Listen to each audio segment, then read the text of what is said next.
I stood outside my own front door at 53 years old, listening to my husband and his mother laugh at me from inside. And that was the exact moment I stopped being their victim and started becoming their worst nightmare. My name is Sarah, and I was 51 years old when my life began to crumble. I know what you're thinking: 51. That's not young. And you're right, I wasn't young, but I wasn't dead either. I had spent 28 years building a life with a man I thought loved me. 28 years of birthdays, anniversaries, funerals, hospital rooms, and quiet mornings drinking coffee on our back porch. I met David when I was 23. Fresh out of college, full of hope, working as a receptionist at a small accounting firm, he came in for a tax appointment, and I remember thinking he had the kindest eyes I had ever seen. We talked for 20 minutes that day. He came back the next week just to see me. Within 6 months, we were engaged. His mother, Margaret, was there from the beginning.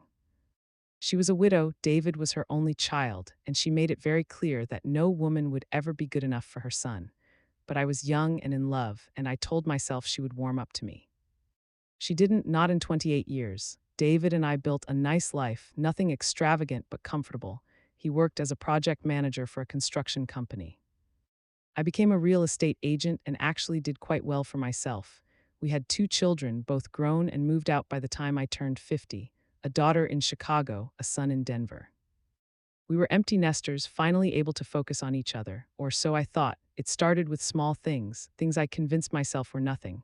David began coming home late from work.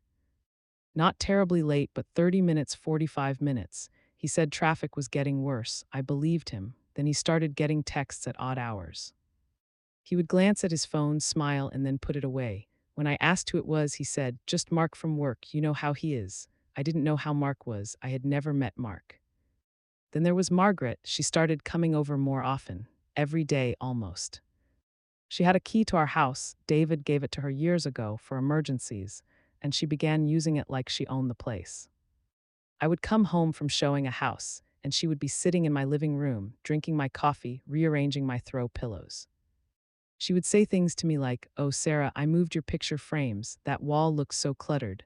Or, "I threw out that old plant on your kitchen counter." It was practically dead anyway. That plant wasn't dead. I had grown it from a cutting my grandmother gave me before she passed away. I told David about it. I said, "Your mother is overstepping." She threw away something sentimental. He looked at me like I was being ridiculous. "It was just a plant, Sarah. Get another one." That hurt more than I wanted to admit, but I swallowed it. I always swallowed it. The real discovery happened on a Tuesday. I had a showing scheduled for 3 o'clock, but the client canceled last minute. I decided to come home early. I didn't call David to tell him. I just wanted to change into comfortable clothes and maybe take a nap. I pulled into our driveway at 2:15. David's car was already there. That surprised me because he never came home before 5:30, but I thought maybe he left work early too. Maybe we could have an unexpected afternoon together. I walked up to the front door. It was unlocked. That was strange because I always locked it. David always locked it, but there it was, slightly ajar. I heard voices, David's voice and a woman's voice. I assumed it was Margaret again. I was annoyed but not suspicious. Not yet. Then I heard the laugh. It wasn't Margaret's laugh. Margaret had a dry, raspy laugh. This laugh was young, flirtatious. Feminine. I stood there, my hand on the door, my heart starting to pound in my chest. Every instinct told me to turn around, to leave, to pretend I never heard anything, but my feet wouldn't move. I pushed the door open slowly. The smell hit me first. Perfume, something expensive and floral. It wasn't mine. I never wore perfume like that. Then I saw the shoes. A pair of small black heels by the staircase. Not mine either. I wear flats. I walked toward the living room. My legs felt like they were made of concrete. The voices got clearer. David said she won't be home until at least 4. We have plenty of time. The woman giggled. Are you sure? What if she comes back early? She never comes back early. She's always showing houses until late. Don't worry about her. I stepped into the doorway of the living room, and there they were. David was sitting on our couch, with his arm around a woman who looked maybe 30 years old. Blonde hair, tan skin, wearing a dress that cost more than my first car. Her legs were crossed, and her hand was resting on David's knee. They didn't see me at first. They were looking at something on David's phone, laughing like they were the only 2 people in the world. I cleared my throat. David looked up. His face went white, then red, then white again. The woman turned around, and for a moment, nobody said anything. The room was completely silent except for the sound of my own heartbeat in my ears. Sarah, David said, his voice cracked. You're home early. I stared at him. I stared at her. I stared at her hand still on his knee. Who is this? I asked. My voice sounded calm, too calm I didn't even recognize it. The woman stood up quickly. She grabbed her purse from the floor. I should go, she said. She didn't look at me. She walked past me so fast I could feel the wind from her movement. The front door opened and closed, and then it was just me and David. He stood up from the couch. He opened his mouth, closed it, opened it again. It's not what you think, he said. I almost laughed. I almost cried. Instead, I just stood there. Then what was it? I asked. He ran his hands through his hair, a nervous habit he had always had. She's a coworker. We were just talking with her hand on your knee. Talking with your arm around her? He didn't answer. How long, David? He looked at the floor. A few months. I felt my knees buckle. I grabbed the doorframe to keep myself upright. A few months. My husband of 28 years had been seeing another woman for a few months, in our house, on our couch, while I was out working. I turned around and walked out the front door. I didn't say another word. I got in my car and drove. I didn't know where I was going. I just drove. The next 2 weeks were a blur of tears and sleepless nights. I couldn't eat. Every time I tried to put food in my mouth, I felt like I was going to be sick. I lost 12 pounds in 14 days. My daughter called me from Chicago and asked if I was okay. I lied and said I was fine. I couldn't tell her that her father had destroyed me. I couldn't sleep either. I would lie in bed, our bed, and stare at the ceiling for hours. David slept in the guest room. We didn't speak. We barely looked at each other. The house felt like a tomb. I kept replaying that moment over and over, the way he looked at her, the way she laughed. The way they sat there like I didn't exist, like I was nothing. And then Margaret showed up. She let herself in with her key, as always. I was sitting at the kitchen table, staring at a cold cup of coffee. I hadn't showered in 2 days. My hair was a mess. My eyes were swollen from crying. She walked in, looked at me, and didn't say a word about how broken I looked. She went straight to the coffee maker and started making herself a cup. Margaret, I said. Now isn't a good time. She turned around and looked at me with the coldest eyes I had ever seen. I know about the other woman, she said. My heart stopped. What? I know about Lisa. David told me everything. He called me that night. I stared at her. He told you, and you're here making coffee like nothing happened. She took a sip from her mug. Sarah, you need to understand something. David is my son. I will always support him. Always. I felt the blood drain from my face. Support him? He cheated on me, Margaret. He brought another woman into our home. Margaret set her mug down and walked toward me. She leaned in close, and I could smell her stale perfume mixed with cigarette smoke. Maybe if you had taken better care of yourself, he wouldn't have looked elsewhere. You let yourself go, Sarah. You're 51 years old. What did you expect? I couldn't breathe. I couldn't speak.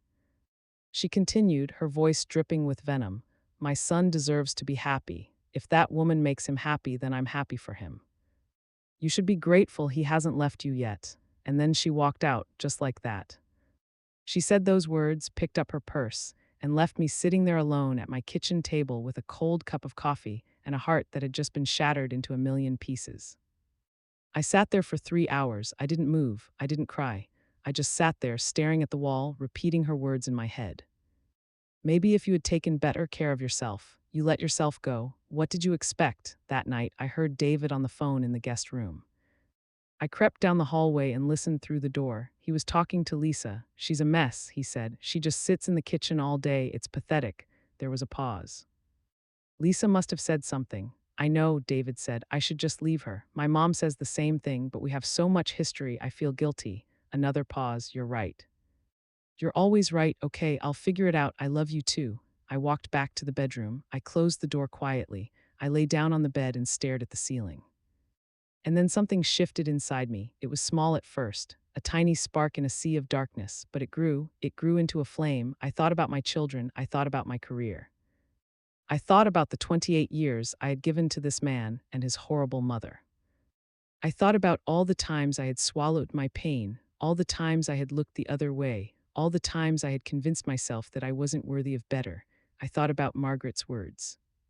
What did you expect? I expected loyalty. I expected respect. I expected love. And I realized that I had been waiting for those things from people who were incapable of giving them. So I stopped waiting. The next morning, I woke up before dawn. I showered for the first time in days. I put on real clothes. I looked at myself in the mirror and made a promise. I said out loud, "They broke you, now you're going to break them back." My revenge wasn't going to be loud or violent. I didn't need to scream or throw things or cause a scene. That wasn't me. My revenge was going to be quiet, calculated, and absolutely devastating. I started with the finances. David had always handled our money. He said it was easier that way, and I trusted him, so I never paid much attention. But I had access to everything, I just never looked. I logged into our joint bank account for the first time in years. I scrolled through months of transactions, and there it was, hundreds of dollars spent at restaurants I had never been to. Hotel charges, gift shop purchases, even a plane ticket to Florida from 3 months ago, a trip David told me was for a work conference. I took screenshots of everything. I saved them in a folder on my computer, then I backed them up to a cloud account he didn't know about. Next, I hired a forensic accountant. Her name was Diane, and she was worth every penny I paid her. She spent 2 weeks going through our finances and found things I never could have found on my own. David had been siphoning money from our joint savings account into a private account I didn't know existed. Over $60,000 over the past 4 years. He was hiding assets. He was planning to leave me. He just hadn't pulled the trigger yet. While Diane worked her magic, I started building my own case. I bought a small voice recorder and kept it in my pocket whenever I was around David or Margaret. I knew it might not be admissible in court, but I didn't care. I wanted evidence. I wanted proof of who they really were. It didn't take long to get something useful. 3 days after I started recording, Margaret came over again. David was at work. She walked in with her key, as always, and found me in the living room organizing paperwork. I pretended to be busy. She sat down across from me and said, "I'm surprised you're still here." I looked up at her. "What do you mean?" "I mean, most women would have left by now. But I guess you don't have anywhere to go, do you? No family nearby, no real friends, just this house and my son." I felt my jaw clench, but I kept my voice calm. "I have a job, Margaret. I have children who love me. I'm not going anywhere." She laughed, that dry, raspy laugh. "Your children, please, they barely call you, and your job, real estate. You're 1 bad month away from bankruptcy. You need David. You've always needed David. That's why you've stayed all these years." I wanted to scream. I wanted to throw something at her face. But I didn't. I just sat there and let her talk, and the recorder in my pocket captured every word. "You know," she continued, "Lisa is much better for David. She's younger, prettier. She doesn't nag him like you do. She actually appreciates him. I've already told David that when he finally divorces you, I'll pay for his lawyer. He won't have to spend a dime." I stood up. I walked to the kitchen, I poured myself a glass of water, and I let her words sink in. She was going to pay for his lawyer. She was already planning their victory. They thought I was weak. They thought I was stupid. They thought I would just roll over and let them take everything. I smiled to myself, a small, private smile. I went back to the living room. Margaret was still sitting there, looking at me with that smug expression. I sat down across from her and said, "You're right." She looked surprised. "About what?" "I do need David. I've needed him for 28 years, but not anymore." She narrowed her eyes. "What's that supposed to mean?" I didn't answer. I just picked up my paperwork and walked out of the room. I heard her say something behind me, but I didn't stop.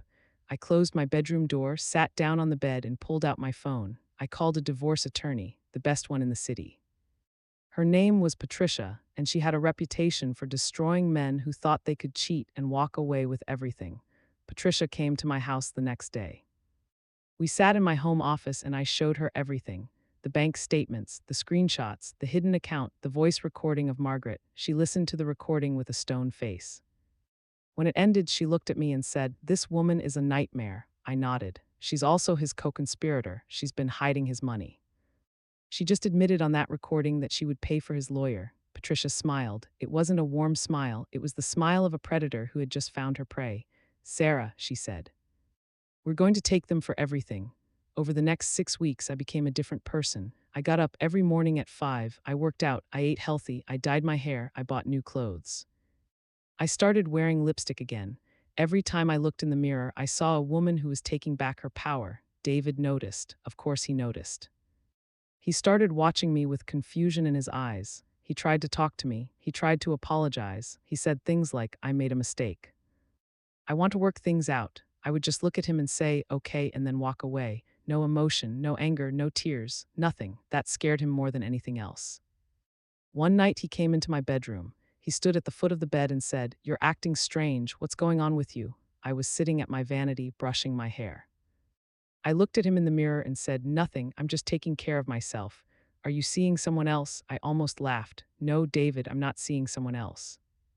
"Not everyone is a cheater," he flinched. I said I was sorry. "You did," I said, "but sorry doesn't fix 28 years of marriage. Sorry doesn't unbring that woman into our home. Sorry doesn't erase what your mother said to me." He looked confused. "What did my mother say? You don't know? She didn't tell you?" He shook his head. I stood up. I walked toward him. I stopped inches from his face and said, "Your mother told me that you deserve to be happy, that Lisa is better for you, that she would pay for your lawyer when you divorce me. She told me I let myself go. She told me I should be grateful you haven't left me yet." David's face went pale. "She didn't say that. She did. And I have it on recording." I watched his expression shift from shock to fear, real fear, because he knew that if I had a recording, I had a lawyer. And if I had a lawyer, he was in trouble. He opened his mouth to speak, but I held up my hand. "Don't," I said, "don't say another word. You'll see me in courts."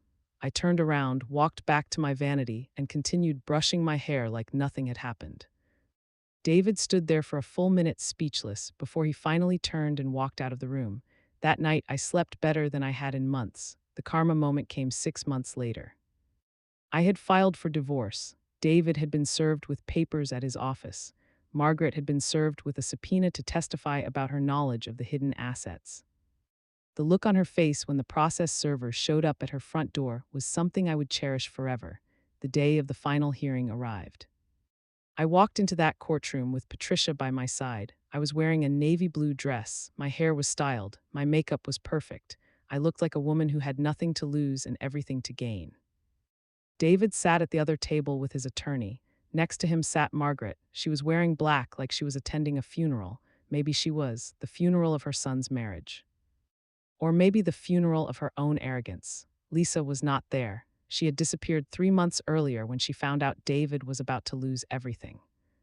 Funny how loyal side pieces become when money is involved. The judge was a woman in her 60s. Her name was Judge Harris, and she had been on the bench for 22 years. She had seen everything. And she had no patience for liars. Patricia presented our case methodically. She showed the bank statements. She showed the hidden account. She played the recording of Margaret. When Margaret's voice filled the courtroom, saying, "Maybe if you had taken better care of yourself, he wouldn't have looked elsewhere," you could hear a pin drop. And when she said, "I've already told David that when he finally divorces you, I'll pay for his lawyer," I saw Judge Harris's jaw tighten. David's attorney tried to object. He said the recording was obtained without consent. Patricia reminded the court that our state was a one-party consent state, meaning I was legally allowed to record conversations I was a part of. Judge Harris overruled the objection. David looked like he was going to be sick. Margaret was staring straight ahead, her face frozen in something between anger and humiliation. Then it was my turn to testify. I walked to the witness stand. I raised my right hand. I swore to tell the truth, and then I told my story. I talked about 28 years of marriage. I talked about the trust I had given him. I talked about the day I came home early and found him with Lisa. I talked about the sleepless nights, the lost weight, the tears I cried in the shower so no one would hear me.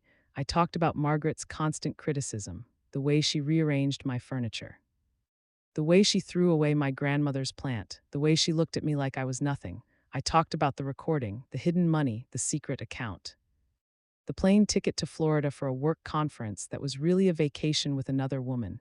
And when I was done, I looked at David. He was crying, actually crying, tears running down his face. But I felt nothing, no sympathy, no sadness, no love, nothing. Judge Harris asked if I had anything else to add. I said, "Just one thing, Your Honor." She nodded. I turned to face David and Margaret. I looked at them both and I said, "You thought I was weak. You thought I would just disappear. You thought you could break me and I would never fight back, but here I am. And I'm not going anywhere." Margaret opened her mouth. I saw her lean forward like she was about to say something. David grabbed her arm and pulled her back. Judge Harris banged her gavel. "Order," she said. "Mrs. Thompson, you may step down." I walked back to my seat. Patricia squeezed my hand under the table. The judge delivered her ruling 20 minutes later. She awarded me the house I had decorated, the house I had cleaned, the house I had turned into a home. David had 3 months to move out. She awarded me 60% of our joint assets, including the money from David's hidden account. She ordered David to pay spousal support for 5 years.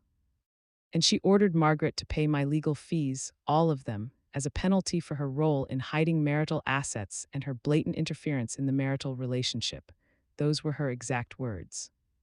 Blatant interference in the marital relationship.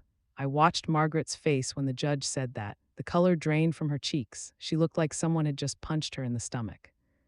Her own words on that recording had sealed her fate. David didn't say a word. He just sat there, staring at the table, his hands shaking. As we walked out of the courtroom, Patricia leaned over and whispered, "That was the most satisfying case I've had in years." I smiled. It was a real smile. The first genuine smile I had smiled in a very long time. That was 2 years ago. I'm 55 now. I live in the same house, but it doesn't feel like the same house anymore. I changed everything.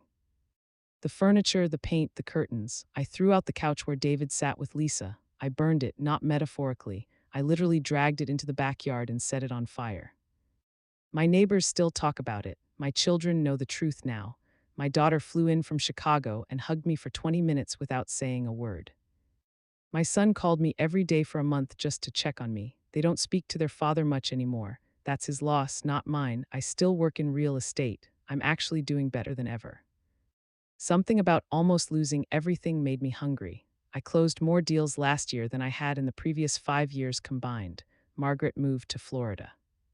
I heard through the grapevine that she tells people her son's ex-wife is a vindictive witch who stole everything. I don't care what she says. Let her talk. Her words don't have power over me anymore. David lives in a small apartment across town. He sees Lisa occasionally, but they're not together. She found someone else with more money. Shocking, I know. He looks older now, tired, worn down. I ran into him at the grocery store 6 months ago. He tried to talk to me, tried to apologize again. I just smiled, said, "I hope you're well," and walked away. Did I get my revenge? Yes, but not the way you might think. My revenge wasn't taking his money or his house or his dignity. My revenge was realizing that I never needed him in the first place. My revenge was becoming a woman who doesn't need anyone's permission to be happy. My revenge was looking in the mirror and finally loving the person I saw. Margaret said I had let myself go. She was wrong. I hadn't let myself go. I had just been carrying so much weight, her weight, David's weight, the weight of 28 years of trying to be someone I wasn't, that I forgot who I was underneath it all. Now I know. I am Sarah, I am 55, I am strong, I am enough, and I will never, ever let anyone make me feel small again. The end.